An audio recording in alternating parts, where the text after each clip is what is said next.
हम राम को तो मानते हैं, हाँ, लेकिन राम की नहीं मानते। MBA है वो एक बिजनेस का एक फर्स्ट स्टेप कहते हैं। रामायण आपकी सबकॉन्शियस, आपकी सोल को MBA ट्रेंड करते हैं। आप ये देखिए, मैं जब गया कर्नाटका में तो मैं अकेला था, आज हम 4000 हैं। It's very important for me now. एक पॉइंट बड़ा इंपॉर्टेंट आता है हमारी लाइफ में या किसी उसमें भी, बिजनेस में, स्ट्रेटेजिकल थिंकिंग। रामायण में स्ट्रेटेजी हर एक जगह है। राम जी ने ऐसे कैसे इतना बड़ा नेटवर्क बना लिया, जो हम आज के टाइम में बार बार एक टर्म यूज करते हैं कि your network should be strong. जिसने रावण को हरा दिया तो ये इससे बेस्ट नेटवर्किंग और क्या होगी। लेकिन रामायण ये तो आपको जगह जगह सिखा रही है कि ईगो मत रखो। हाँ, ईगो तो रावण की नहीं चली, तुम्हारी तो औकात क्या है। सही कहा मैं। तो लक्ष्मण अपने पहली बार अपने भाई से सहमत नहीं दिख रहे। तो राम ने कहा कि आज हम युद्ध में हैं, अगर हम ये नहीं करेंगे तो कल हम सब यहाँ मृत होंगे। स्ट्रेटेजी। मैं थोड़ा सा स्पीचलेस होता जा रहा हूँ। जय श्री राम। जय श्री, जय श्री।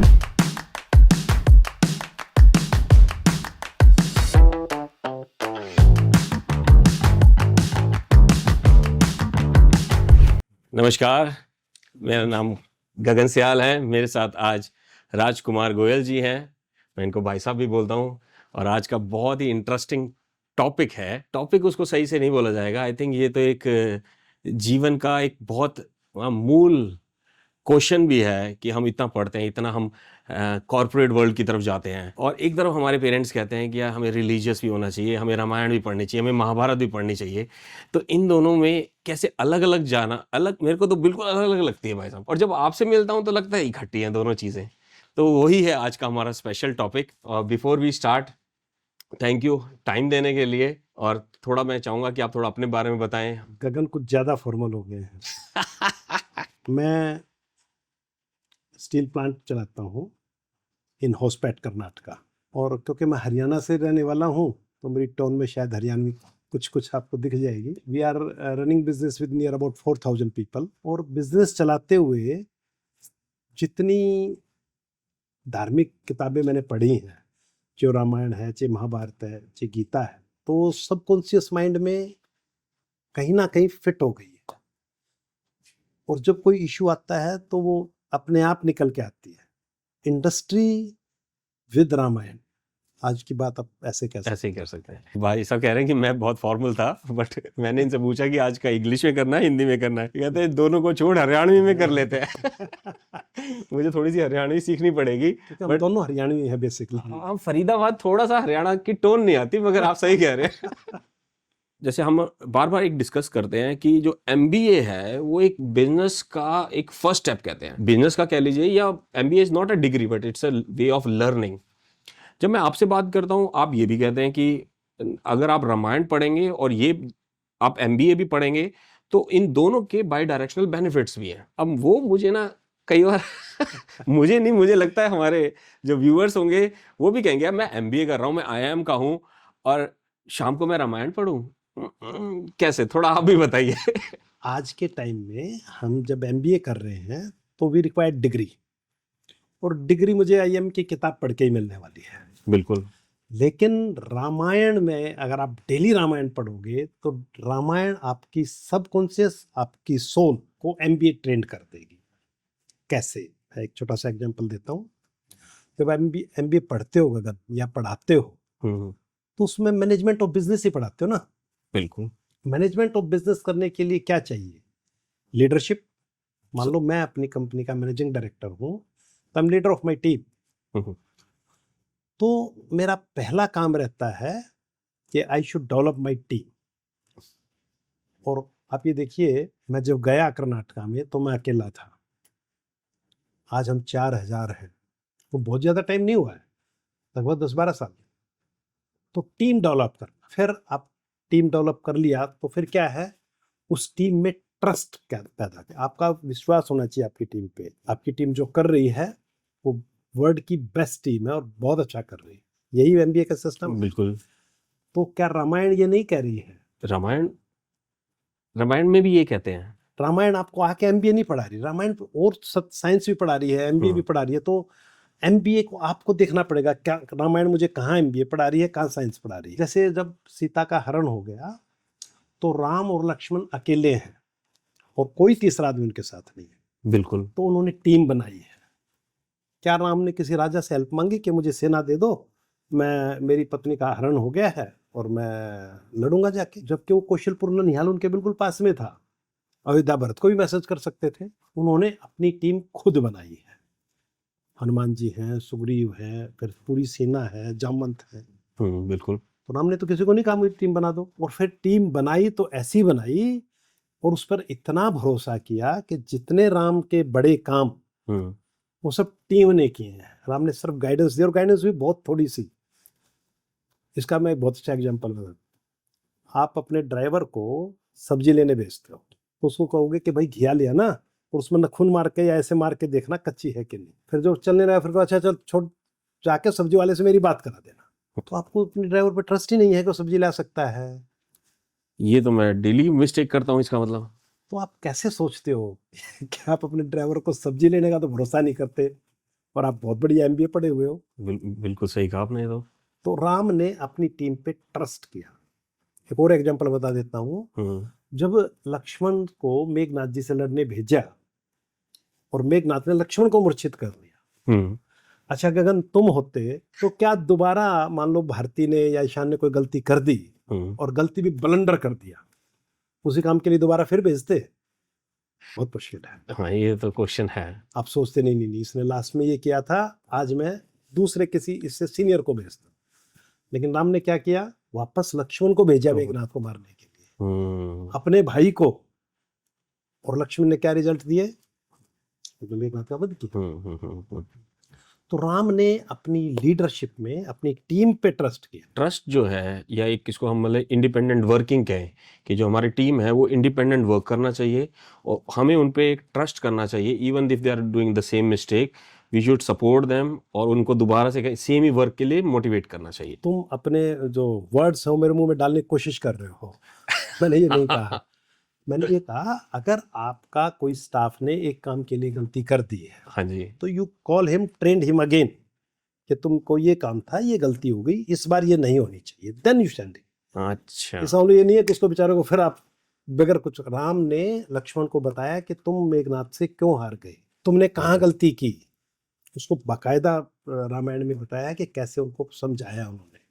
और फिर कहा कि भाई मुझे तेरे पे पूरा भरोसा है, तुम फिर जाओ।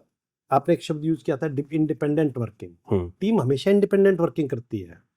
लीडर को चाहिए कि उसको फ्री हैंड दे दे, बस बीच बीच में उंगल पंगेबाजी ना करे। मैं कर देता हूँ कई बार। कई बार ना चीज़ें बहुत सिंप्लीफाइड लगती हैं। जैसे हम अभी अर्ली स्टेज पे हैं बिजनेस के, या हम अभी अर्ली स्टेज पे अपने एक नेक्स्ट लेवल की कंपनी बनाने के लिए we see lot of conflicts. मतलब अभी जैसे आपने कहा कि इंडिपेंडेंट वर्किंग अगर हम देते हैं तो हम देखते हैं हमारे मैनेजमेंट में भी हम लर्न करते हैं कॉन्फ्लिक्ट मैनेजमेंट। अब कॉन्फ्लिक्ट मैनेजमेंट के बहुत सारे मैट्रिक्स प्रोसेसेस हैं, या हमारी बहुत सारी डीप एनालिसिस हैं कि एक कॉन्फ्लिक्ट को कैसे सॉल्व किया जाए। इसको अगर मैं रिलीजियस पॉइंट ऑफ व्यू से, माइथोलॉजिकल पॉइंट ऑफ व्यू से देखूं, तो कुछ आप एग्जांपल देना चाहेंगे कि कैसे अलग अलग लोग इकट्ठे आ सकते हैं या कैसे आते हैं? राम धुर उत्तर से थे, उत्तर प्रदेश से थे, और उनकी सेना में या उनकी लीडरशिप में उत्तर से और कौन था, नॉर्थ से कौन था? और लक्ष्मण जी साथ थे, मगर और कोई नहीं था। सब साउथ से थे, और उनको साथ लेके वो ऐसे चले हैं। अच्छा चलिए, राम तो 5,000 साल पहले या 10,000 साल पहले की बात कर रहे हैं। मेरी टीम में नॉर्थ से 10 आदमी शायद नहीं होंगे। I am fully northern. अगर आपको वाकई व्यापार करना है और अपनी टीम को टॉप 10 टॉप 100 में लेके जाना अपनी कंपनी को, तो आपको यहाँ से बाहर निकलना पड़ेगा। ये नॉर्दर्न है, ये सदर्न है, ये कहीं से भी हो, क्वालिफाइड हो, विश्वसनीय हो, अच्छे से ढूंढो और फिर उस पर चुमारी डाल दो। और जो कॉन्फ्लिक्ट, जैसे इसका मापदंड हम नॉर्थ और साउथ से नहीं कर सकते। जैसे आप और मेरे में भी कॉन्फ्लिक्ट हो सकते हैं टॉपिक पे। तो जैसे हम देखते हैं राम जी के 4 भाई, या शिव जी देख लेते हैं, हमने कहीं वहाँ पर ना कॉन्फ्लिक्ट्स देखे नहीं है, या इतने कॉन्फ्लिक्ट्स देखे हैं तो एक बहुत महाभारत जैसे देखे हैं। बट कोई आप उस पर डालना चाहेंगे कि जहाँ पर हम कहेंगे यार ये हमारा एक परिवार है, इस परिवार में ही आप देखें कि कॉन्फ्लिक्ट हैं भी और वो नहीं भी हैं? मैं वो बता देता हूँ। एमबीए से आप थोड़ा सा शिफ्ट कर गए हो, चलो मैं बता देता हूँ। हम शिव की पूजा करते हैं। शिवलिंग पर जल चढ़ाने जाते हैं। हम्म, आपके पेरेंट्स ने, आपने भी कहा होगा बेटा मंदिर में जाए तो शिवलिंग पर जल चढ़ा के। हम्म, तो आप क्या सोचते हो, शिव को इतनी प्यास लगती है कि 100 करोड़ आदमी डेली 1 लोटा पानी चढ़ा रहे हैं? नहीं, ऐसा नहीं है। पर्पज ये है, आप ये देखिए, इमेजिन करिए शिव परिवार है क्या। हम्म, बीच में शिव बैठे हैं, बिल्कुल। उनके गले में सांप है ना। उनके सामने उनके साइड में माँ बैठी है, उनकी सवारी है शेर की। सामने नंदी बैठा है जो भगवान का वाहन है, हम्म, और उनके पीछे कार्तिकेयन जी बैठे हैं जिनका वाहन मोर है। ठीक है, इज इट क्लियर? बिल्कुल सच है। सच है। तो आप ये देखिए, शेर का सबसे बढ़िया खाद्य पदार्थ क्या है? बैल। बिल्कुल। वो उनके अरे सामने बैठा है। और मोर को सबसे अच्छा खाना क्या पसंद है? सांप। और सांप को सबसे अच्छा खाना क्या पसंद है? ओहो, चूहा। वो अंग्रेजी के पास बैठा है। ये तो मैंने सोचा ही था कभी। तो हमारे बुजुर्ग हमें ये समझाने की कोशिश कर रहे हैं कि आप जब जाओ, मान लो मैं हूं, राजकुमार जब गया तो उसने सब देखा, बीच में शिव बैठे हैं। शिव कहते हैं तुम सब में विचारधारा का फर्क हो सकता है, पर तुम सब मेरे बच्चे हो। अलग अलग विचार हो सकते हैं, अलग अलग काम हो सकते हैं, लेकिन नहीं, झगड़ा नहीं हो सकता। आपका नेचर तो एक दूसरे को के अगेंस्ट है, लेकिन यहाँ परिवार है, आप एक हो। इसको ऐसे समझो, मान लो मैं हूँ, मेरा भाई है, मेरा एक बेटा है, मेरे भाई के 2 बेटे हैं, तो उनका नेचर बेशक अलग अलग हो सकता है, लेकिन मुझे उनको बताना पड़ेगा भाई हमने सब ने मिलकर स्टील प्लांट चलाना है। तुम हो सकता है नॉर्थ साइड से चलाना चाह रहे हो, ये साउथ से, लेकिन टारगेट है कि स्टील प्लांट चलाना और सक्सेसफुल चलाना। तो वहाँ शिव बैठ के यही समझा रहे हैं हम सबको। और पानी क्यों चढ़ाना है? वो इसलिए, जब आप सब पे पानी चढ़ाओगे तो 3 4 5 मिनट वहां रुकोगे और सोचोगे कि ये क्या है। जब आपको ये मालूम होगा जो मैंने बताया है, तो आप अगली बार जब जल चढ़ाने जाओगे तो आप ये सोचोगे क्या मैं शिव बन पाया, क्या मैं शिव बन पाई। तो आपके परिवार की जितनी हर्डल्स हैं, मैं उम्मीद करता हूँ अगर आप ये सोच के जाओगे तो इट मे बी रिमूव्ड। मेरी तो एक्साइटमेंट बढ़ती जा रही है, इतने सारे अलग अलग क्वेश्चंस का बम्बार्डमेंट हो रहा है। मुझे लगता है कि मैं तो 3 4 घंटे और डिस्कस कर सकता हूँ आज ही। हम मैनेजमेंट में बार बार बात करते हैं ट्रस्ट की, जो मेरे को भी आपका 100% लगा, और मुझे लगा मैं भी गलती कर रहा हूँ ये तो। और मेरे लिए भी इंपॉर्टेंट है कि जब मैं एक छोटी सी बात को, जैसे आपने घी का एग्जाम्पल दिया, it's very important for me now on. Second, आपने बताया कि किस तरीके से आप ट्रस्ट भी कर रहे हो और इंडिपेंडेंट वर्किंग भी करा रहे हो, और कैसे डेलीगेट कर रहे हो वर्क को। बट एक पॉइंट बड़ा इंपॉर्टेंट आता है हमारी लाइफ में या किसी उसमें भी, बिजनेस में, स्ट्रेटेजिकल थिंकिंग। मुझे लगता है कि खाली कई बार हम स्ट्रेटजीज तो बनाते हैं, हम उसके एग्जीक्यूशन बनाते हैं।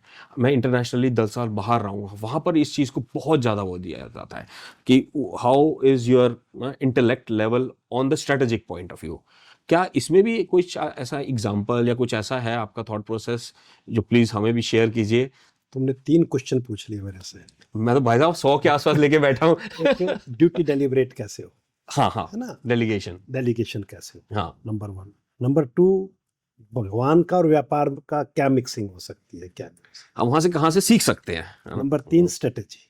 हाँ, स्ट्रेटजी। मैं हाँ जी। एक करके आता हूँ। जब युद्ध शुरू होना था, व्यापारी के लिए एक और बहुत अच्छी सीख है।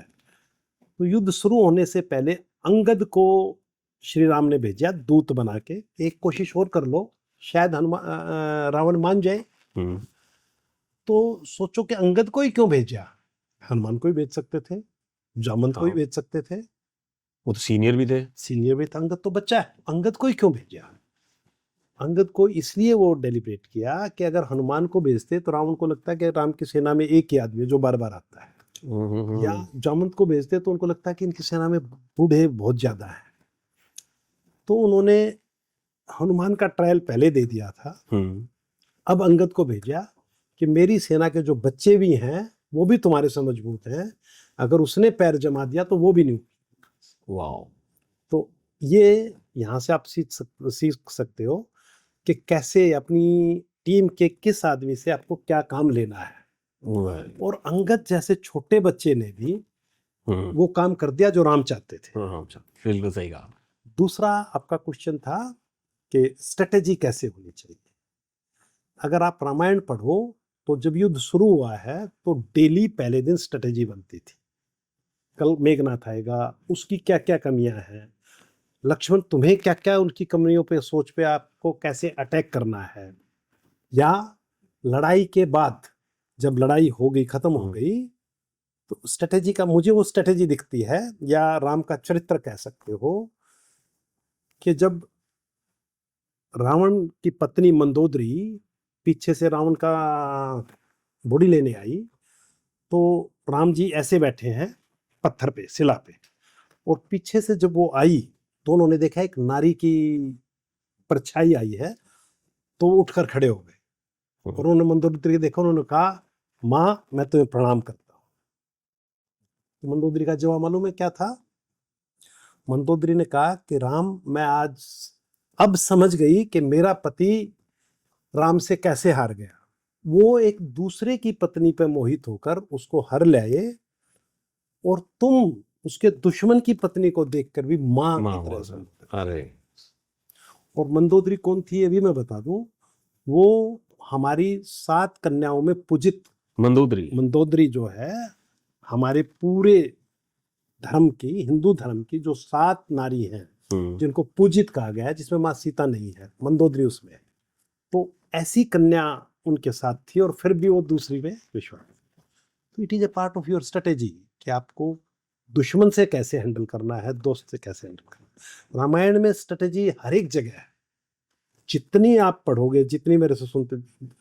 एक और बड़ी स्ट्रेटेजी बताओ, जब राम सुग्रीव से मिले, स्ट्रेटेजी भी और लीडरशिप भी और ट्रस्ट भी, जब सुग्रीव से मिले तो सुग्रीव आज फुल्ली डिप्रेस्ड, बिल्कुल, उसके भाई ने उसकी पत्नी भी रख ली है, उसको धक्के मार के निकाल दिया है। राम ने क्या किया? बाली को राम नहीं, बाली को बाद में मारा। पहले राम ने उसको कहा तुम मम प्रिय भरत हूँ सम भाई, कि तुम मुझे भरत जितने प्रिय हो।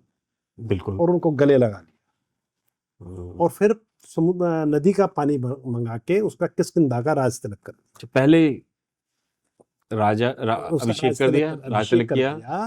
तो अंदाजा लगाओ एक डिप्रेस्ड आदमी में कितना जोश भर दिया कि जब लंका का युद्ध हुआ तो रावण के खिलाफ खड़ा हो गया सुग्रीव जाके। तो ये स्ट्रेटेजी भी है, लीडरशिप भी है, कि आपकी टीम में कोई आदमी कोई काम फेल होकर गया और बहुत डिप्रेशन में चला गया, हो साहब मेरे से तो बहुत बड़ी गलती होगी, इट इज योर जॉब तो उसको वापस खड़ा करना है, उसको वापस मोटिवेट करना है। तो स्ट्रेटेजी, या विभीषण को देखिए, जो विभीषण आया वो सुग्रीव से भी ज्यादा डिप्रेस था। राम ने क्या किया? राम ने उसको राज तिलक किया, और उसका नाम क्या नाम दिया उसको? लंकापति विभीषण। तो जब भी कभी चर्चा होती थी और राम बोलते थे लंकेश, तो विभीषण इधर उधर देखता था, ये कौन? क्योंकि वो तो आदत थी उसको, लंकेश का नाम सुनते रावण आ गया, तो राम ने उसको लंकेश बना दिया। अगर मान लो, अंदाजा लगाओ, युद्ध से पहले उसको लंकेश नहीं बनाते, बाद में उसको लंकेश बनाते, उसका फायदा नहीं मिलता। अब युद्ध में फायदा मिला, विभीषण को लगा कि मैं कल को राजा बनने वाला हूं। एक और बेहतरीन स्ट्रेटेजी की बात करें, जब ये मैसेज मिला कि मेघनाथ निर्मला या कुछ ऐसा नाम था, देवी की पूजा करने जा रहे हैं और उसको यज्ञ को भंग करना है, तो लक्ष्मण जो है, हाँ, जो गुफा में जाके वो उसका, हाँ बिल्कुल, तो लक्ष्मण अपने मतलब पहली बार अपने भाई से सहमत नहीं दिख रहे कि भैया जब विश्वामित्र का यज्ञ को ताड़का खराब कर रही थी तो हमने उसको बचाया था, आज आप यज्ञ भंग करने के आदेश दे रहे हो। तो राम ने कहा कि आज हम युद्ध में हैं, अगर हम ये नहीं करेंगे तो कल हम सब यहां मृत होंगे। युद्ध में और शांति में आपकी पॉलिसी अलग अलग हो सकती है। तो जब विभीषण को उसकी टीम का लीडर बनाया और जो वो निकले तो बहुत जोर से नारा लगाया, लंकेश विभीषण की जय। क्यों लगाया नारा? वो लक्ष्मण की भी जय बुलवा सकते थे क्योंकि लक्ष्मण साथ जा रहे थे, हनुमान जी भी साथ जा रहे थे, उनकी भी जय बुलवा सकते थे। सोचिए, ये स्ट्रेटेजी वेरी डीप के, मान लो जब विभीषण जाएगा अपने भतीजे से मिलेगा, प्यार उमड़ सकता है। मेरे साथ तो 10 दिन से है, उनके साथ तो सालों से था। सही बात है, तो उसका बच्चा ही है, उसके लिए तो उसका बच्चा ही है, उसको खिलाया है उन्होंने, तो प्यार उमड़ सकता है। लेकिन जब विभीषण की जय बुलवा दी तो विभीषण के लंका वापस जाने के सारे रास्ते बंद हो गए, और वो जयकारा इतनी जोर से लगा कि वहां लंकेश को सुनाई दिया और विभीषण को सुनाई दिया। तो ये स्ट्रेटेजी है राम की वाह, कि मैं विभीषण को उसके भतीजे के पास भेज रहा हूँ, वापस जाने के पूरे पूरे चांस हैं, क्लोज। वाह, एक लाइन से उन्होंने क्लोज कर दिया उसको। जय। It was strategy. तो मैं थोड़ा सा स्पीचलेस होता जा रहा हूँ। मुझे लग रहा है कि ये आज तक, मैं 42 इयर्स का हो गया हूँ, आज तक मेरे को इन चीज़ों का क्यों नहीं पता था। हमें, मेरे लिए अभी तक भी वही था रामायण, मतलब like of course it's to respect. हम हमेशा पूजा करते हैं, सुबह पूजा करते हैं, हम हर चीज़ को करते हैं, बट इसका जो हमारी लाइफ में जो पार्ट है, जो आप जो एग्जांपल दे रहे हैं, जो हम डेली वर्क करते हैं, ऑफिस में भी करते हैं, हम अपनी कंपनीज में भी करते हैं, हम अपने यंग एम्प्लॉयज़ के साथ भी करते हैं, ये जो है इस एंगल से मैंने कभी सोचा भी नहीं था। और ना किस कहीं पर, मैं तो जरूर कहना चाहूँगा जितने भी एमबीए कर रहे हैं, या it's not MBA, is just a की word if I would say, जितने भी लोग एक एजुकेशन फील्ड में जा रहे हैं या अपनी बैचलर्स कर रहे हैं किसी भी फील्ड में, आप जरूर कहना चाहेंगे कि वो सबको ये रामायण पढ़नी ही चाहिए। आपने जो फील्ड गिने वो तो कुछ है, मैं कहता हूँ सबको रामायण में, हर एक स्टूडेंट के लिए और व्यापारी के लिए हर शब्द मोटिवेशन के लायक है, पढ़नी चाहिए। लेकिन पढ़ने से काम होगा नहीं। रामायण तो आपने भी कभी जरूर पढ़ी होगी, और पाठ लगते हैं तो पढ़नी पड़ती है। उससे कुछ नहीं होने वाला है। आपको रामायण पढ़नी पड़ेगी, उस पर चर्चा करनी पड़ेगी अपने साथियों के साथ, पेरेंट्स के साथ। यार ये समझ में नहीं आया, इसमें तो कुछ है ही नहीं जो एमबीए का सपोर्ट करे। तो मेरे जैसा, गगन के जैसा आदमी कोई आपको सपोर्ट कर सकता है कि भाई ये चीज है, ये आपको एमबीए सिखा रही है। रामायण जगह जगह आपको शिक्षा दे रही है, हर शब्द में शिक्षा दे रही ये तो मैं आज से एक संकल्प ही लेना चाहूँगा कि इस चीज़ पे ज़रूर मैं खुद भी पढ़ूंगा, और मैं तो अपनी कंपनी में भी इसको ज़रूर डिस्कस करूँगा, और यही टॉपिक मैं आगे भी ले जाना चाहूँगा। जैसे मैंने कहा, मैं तो स्पीचलेस होता जा रहा हूँ, बट मेरी क्यूरोसिटी का लेवल बहुत बढ़ता जा रहा है। नेक्स्ट आप ही बताइए क्या टॉपिक ले सकते हैं। है। मुझे एक चीज और लगती है, मान लो आप एमबीए करके आ गए IIM अहमदाबाद से, या इससे अच्छी, मैं इतना ही जानता हूँ, इससे ऊपर भी कोई डिग्री मैं तो हो सकती है। फॉरेंसिक कार्लसरूहे से पढ़ के आया हूँ मैं तो। हाँ, तो कहीं से भी पढ़ के आ गए हम्म, और आप कामयाब हो गए, आप हम्म, बिजनेस में कामयाब हो गए, आप बहुत बड़ी जॉब पे पहुंच गए। हम्म, ये कोई बहुत मुश्किल काम नहीं है, ये इजी काम है। भले इजी नहीं, लेकिन जो मुश्किल काम मैं कहने जा रहा हूँ उससे बहुत आसान काम है। ओके। कामयाब हो गए, सब कुछ हो गया, उसके बाद क्या? उसके बाद राम बनना है कि रावण बनना है? राम की डायरेक्शन में ही जाना हमने। लेकिन लोग तो रावण की डायरेक्शन में जा रहे हैं। Ravan was a successful person. हाँ बिल्कुल। तो इसको दो तीन चीज मैं बताना चाहूंगा। एक तो जब आप कामयाब हो गए तो आपके पास पैसा आ गया, आपके पास फेम आ गया, नेम आ गया, सब कुछ हो गया, तो पैसा आपकी जेब में रहना चाहिए, सिर में नहीं घुसना चाहिए। फेम आपके दिल पे रहे, इससे आगे कहीं नहीं। इसको हम ईगो, एटीट्यूड, या एक एक जो आपकी मर्जी आए कह लो। अब आप कहोगे कि रामायण कहाँ से बीच में आ गई? हाँ बिल्कुल है ना? बिल्कुल बिल्कुल। जब मैं कभी प्लांट जाता हूँ, कभी क्या, मैं महीने में 15 दिन प्लांट होता हूँ, तो जाता हूँ, तो जाते ही वो गार्ड आएगा, गेट खोलेगा, सलूट करेगा। तो मैं हमेशा जब वो निकल के चला जाता है तो मैं सोचता हूँ इसमें मेरे में क्या फर्क है? मैं 10वीं पास हूँ, वो मेरे से तो ज्यादा पढ़ा है, मेरे से ज्यादा मेहनत करता है। आप 10वीं पास हैं? मैं 10वीं पास, 10वीं भी पास क्या, 28% आए थे, बाकी ग्रेस से पास हो गया। ये तो मेरे को डिटेल में पता करना पड़ेगा। तो उसमें मेरी डॉटर को जब भी मैं साथ आता हूँ, नीचे गार्ड, जो लड़कियां गार्ड होती हैं, इसमें तेरे में क्या फर्क है? Both are same qualified. कभी सोच के देखना क्या फर्क है? कुछ फर्क नहीं है। जब हनुमान जी लंका में गए तो पेड़ पे बैठे हैं और माँ सीता के साथ रावण जबरदस्ती कर रहा है कि आपको अभी मेरे साथ चलना पड़ेगा, मुझे स्वीकार करना होगा। जब माँ नहीं मानती तो चंद्रहास खड़ग लेके उनको मारने के लिए दौड़ा। तो ऊपर जब हनुमान बैठे हैं, वो सोचते हैं मैं अभी कूदता हूँ और इसकी मुंडी मरोड़ देता हूँ रावण की। इसकी इतनी हिम्मत, ये माँ की तरफ तलवार लेके भागता है। तो इतना सोच ही रहे थे इतने में मंदोदरी उनका हाथ पकड़ लेती है रावण का कि आपने सीता को 1 साल का समय दिया है, इससे पहले आप इसके साथ कुछ नहीं कर, जबरदस्ती नहीं कर सकते। हनुमान जी सोचते वाह वाह, अगर मैं उतर जाता तो मुझे ये लगता कि मैंने माँ की रक्षा कर ली। स्वामी वहां बैठे हैं, मेरे प्रभु वहां बैठे हैं, और उन्होंने उसकी पत्नी से ही माँ सीता की रक्षा करवा दी। हनुमान जी ने कुछ नहीं किया। ये मंदोदरी में विचार आया, ठीक है। उसके बाद रावण और मंदोदरी सब चले जाते हैं, तो त्रिजटा आती है। त्रिजटा और सारी जो लेडीज गार्ड आती है, अगर आपने देखे होगे तो त्रिजटा का नाम 2-3 बार आया है। तो त्रिजटा कहती है अरे बेवकूफो, तुम इसको तंग मत करो, मैंने ये सपना देखा है कि इसके पति का एक दूत आया है वानर रूप में, और उसने पूरी लंका को जला दिया है। अच्छा, उसे सपना भी आ गया था। हनुमान जी सोचते हैं यार बंदर तो आ गया। बंदर मीन्स वानर। हाँ। बंदर ये नहीं पूंछ वाला बंदर, ये नहीं। वानर एक जाति है, जैसे बनिए हैं ऐसे ऐसे वानर जाति है जिनके शरीर पे बाल बहुत होते हैं। और मैं राम का दूत भी हूँ, पर मैंने तो नाम जो काम था मेरा पूरा हो लिया, मैं तो वापस जा रहा हूँ, मेरा तो लंका जलाने का कोई प्रोग्राम नहीं है। लेकिन त्रिजटा कह रही है ये तो संत दिखती है, तो हाँ भाई, उसका नाम भी था, एक सीनियर पोजीशन थी कह लो। तो इतने में जो है वो अक्षय कुमार आ जाता है और वो हनुमान पे अटैक कर देते हैं। तो अक्षय कुमार मारा जाता है, तो हनुमान जी को गिरफ्तार करके दरबार में ले आए। ठीक है। जब दरबार में हनुमान को लेके आया गया तो उसको रावण ने आदेश दिया कि इसको जान से मार दो, इन्होंने मेरे पुत्र के वध किया है। आज भी अगर कोई आपके या हमारी आर्मी के चीफ के या हमारे राजा का पुत्र का वध कर देगा तो उसको छोड़ना मुश्किल काम है।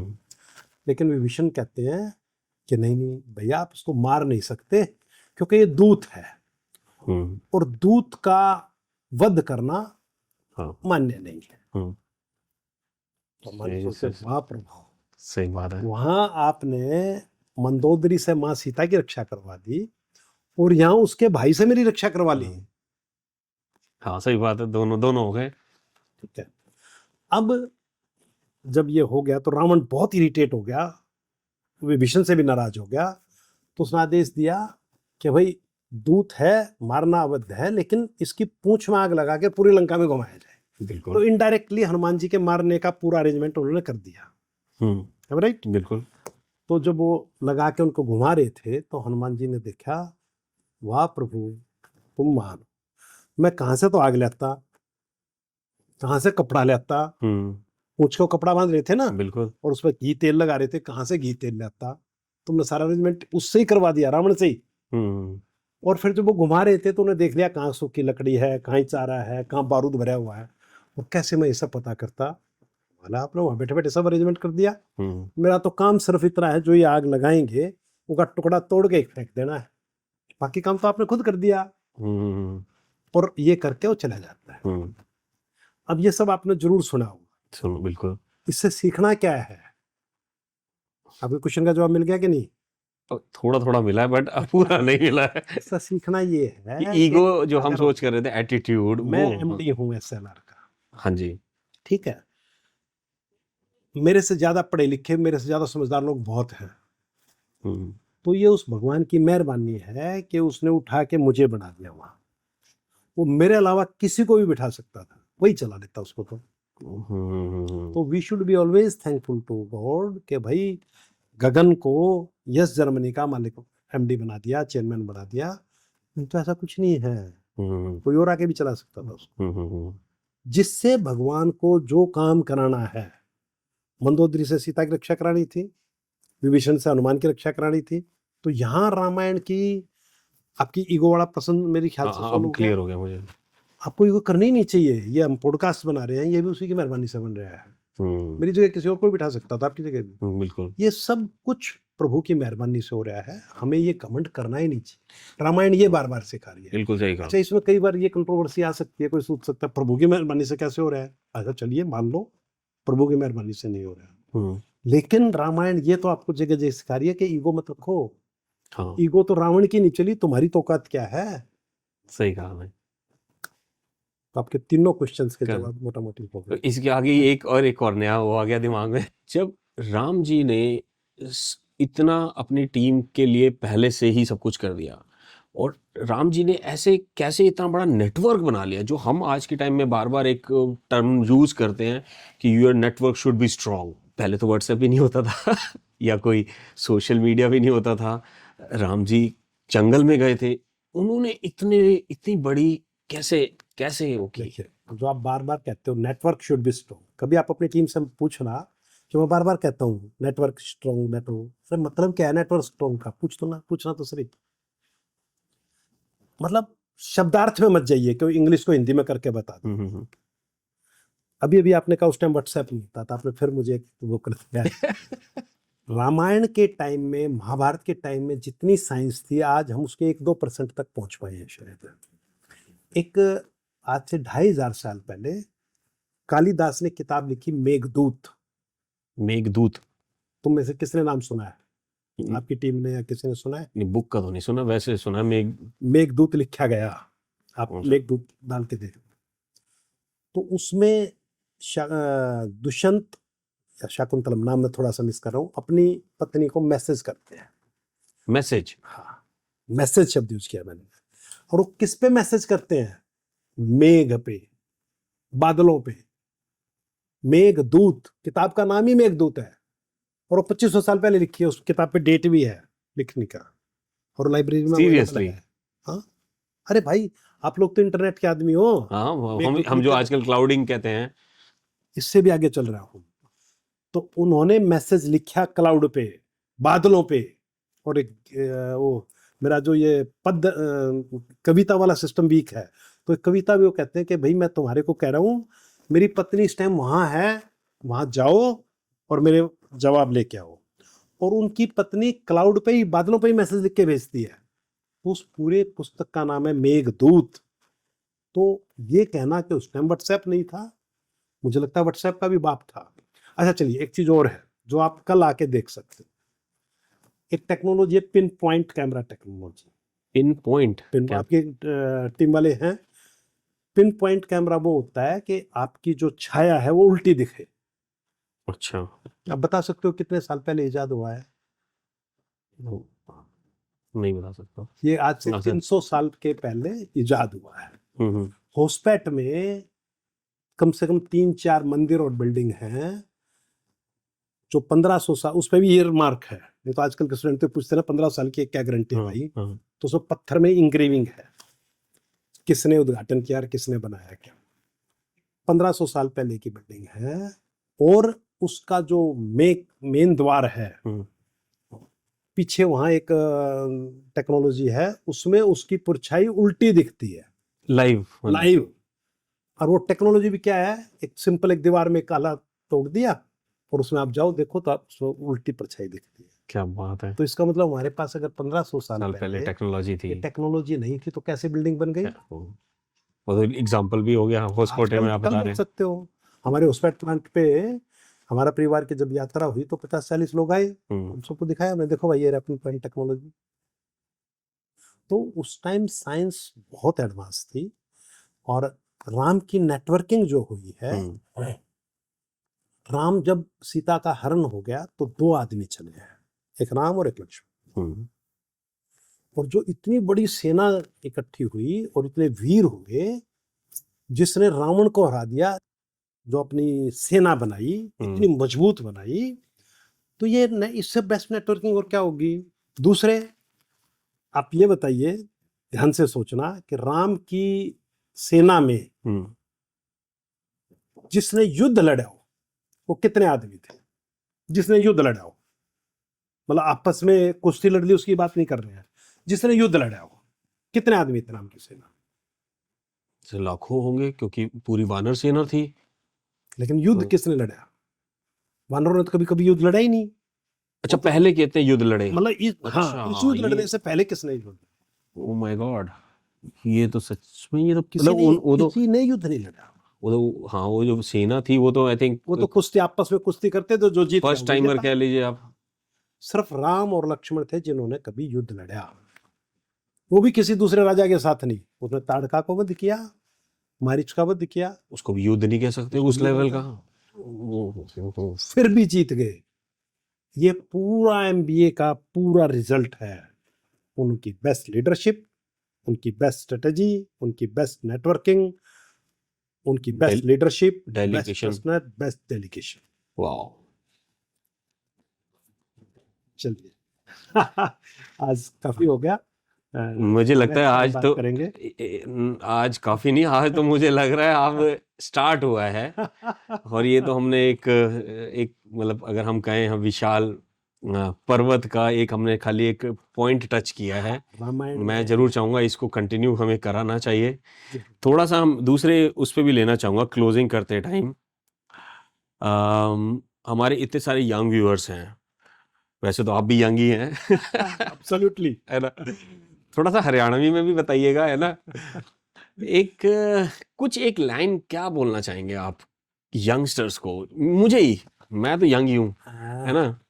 यंगस्टर्स क्या कि हम कई बार सोचते हैं कि बच्चे हैं उनको कुछ ज्यादा मालूम नहीं। आजकल भारत का कोई भी youngster they knows very well, और रामायण सब ने देखी है, पढ़ी है।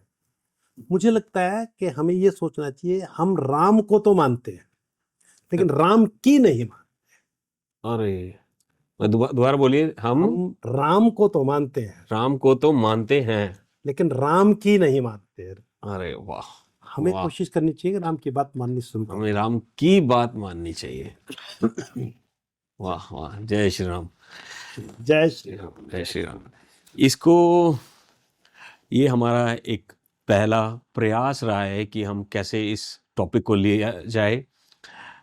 हम बहुत बहुत अलग अलग टॉपिक से बात करते हैं कई बार, बट ये मेरे को लगता है मेरी जीवन शैली में, मेरी जो लाइफ का अभी बहुत कम एक्सपीरियंस ही है, बट उस एक्सपीरियंस का एक एक बहुत महत्वपूर्ण कर्व है। जैसे मैं आज एक खुद संकल्प लेके जा रहा हूँ कि मैं तो जरूर अब से रामायण पढ़ूंगा भी और राम की सुनूंगा भी। हम बहुत एक वर्ड बार बार यूज करते हैं, भारत की हर सच में एक कहानी है और उस कहानी के पीछे एक छोटा सा सत्य भी है, बट वो छोटा सा नहीं है, वो बहुत बड़ा सत्य है और वो बहुत बड़ा साइंटिफिक भी है, मैनेजमेंट भी है। उसको हम और आगे बढ़ बढ़ के बात भी करेंगे। हमारे साथ दोबारा से मैं बहुत बहुत बहुत धन्यवाद देना चाहूँगा राजकुमार गोयल जी का, इतना वक्त निकालने के लिए और इतना डीप इंसाइट देने के लिए बहुत बहुत धन्यवाद। बहुत बढ़िया, आपका भी, आपकी टीम, पूरी टीम का भी बहुत बहुत शुक्रिया, बहुत मेहरबानी। हम आगे जरूर बात करेंगे। राम की सुननी है अब, है ना। राम की माननी है, राम की माननी है, सुनते तो हो, हाँ, मानते मानते हो। नहीं है। जय श्री राम। जय श्री राम, जय श्री राम।